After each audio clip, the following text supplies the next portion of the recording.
वो ठंड से अब तक मर गया होगा, जाकर देख कर आओ। ऐसा जगन्नाथ उसके आदमी को भेजता है।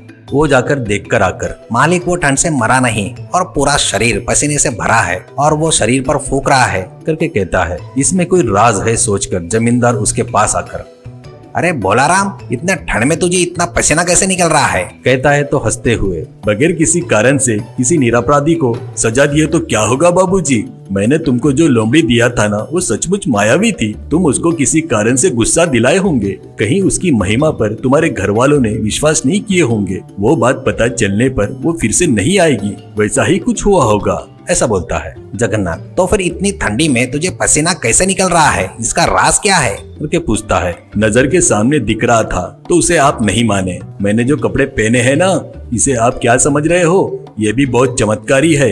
ये पहने तो ठंड में गर्मी लगती है और गर्मियों में पहनने से ठंड रहता है करके बताता है भोलाराम। तो वो कपड़े को 500 मुद्रा में बेचता क्या? करके कहता है जमींदार। कृपया करके भावबाजी मत करो, ये हमारे दादाओं के जमाने से आ रहा है। मैं इसे किसी भी कीमत में नहीं बेचूंगा, ऐसा कहता है भोलाराम। वो मुझे चाहिए, बदले में 1000 मुद्रा ले ले, ऐसा कहता है जगन्नाथ। तुमको ये उतना पसंद आया तो इसके 2000 मुद्राएं दे दो। ये तुमको दे दिया तो मैं ठंड से मर जाऊंगा, ऐसा कहता है भोलाराम।